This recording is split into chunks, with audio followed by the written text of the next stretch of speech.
Welcome to the November edition of the Renewables Roundup, the monthly video that gives you a roundup of all the latest stories from across the US in the world of renewables.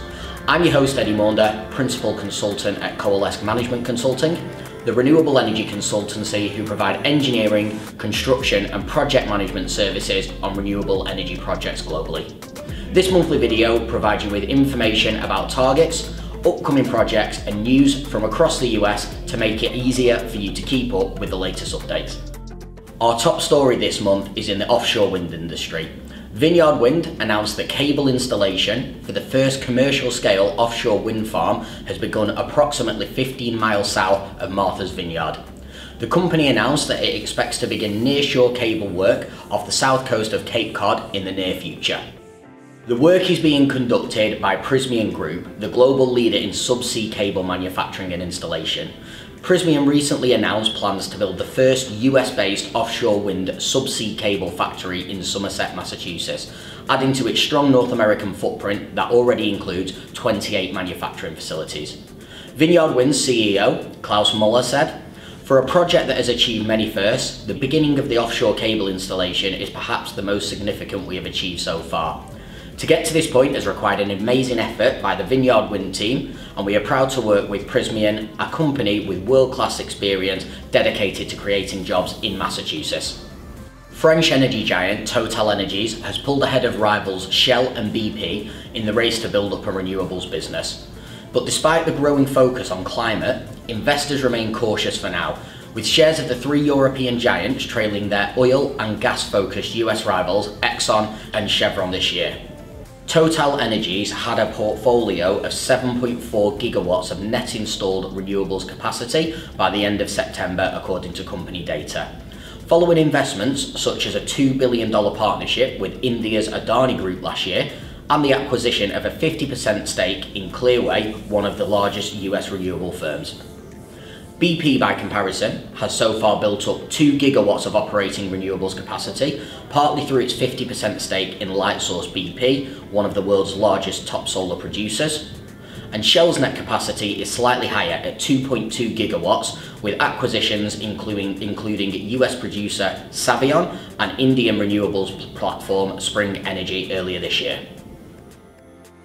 ENGIE North America has announced it has acquired a 6 gigawatt portfolio of solar paired with standalone battery storage development projects from Belltown Power US.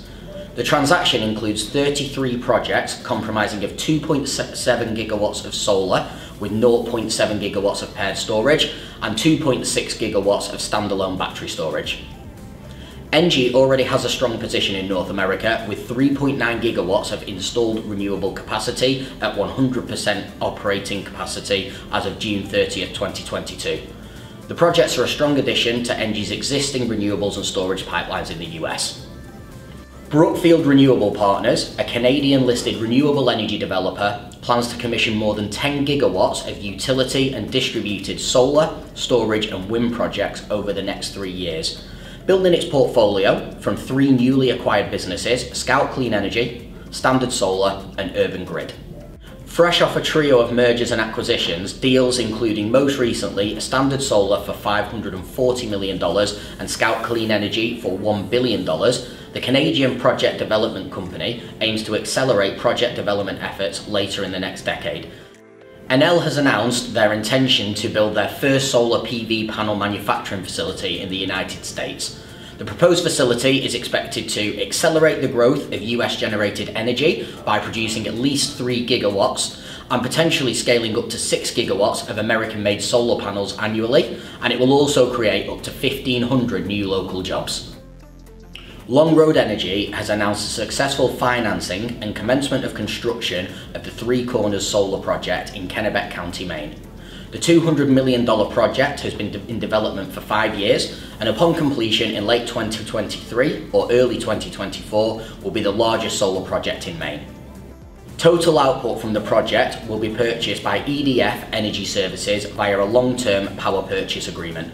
EDF Energy Services will use the renewable energy generated by this project to supply its corporate customer load in New England.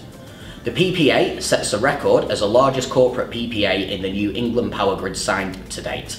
The latest announcement in a rising wave of made in USA clean energy manufacturing comes from Mission Solar, which said it will add 1 gigawatt of solar panel manufacturing capacity by 2024.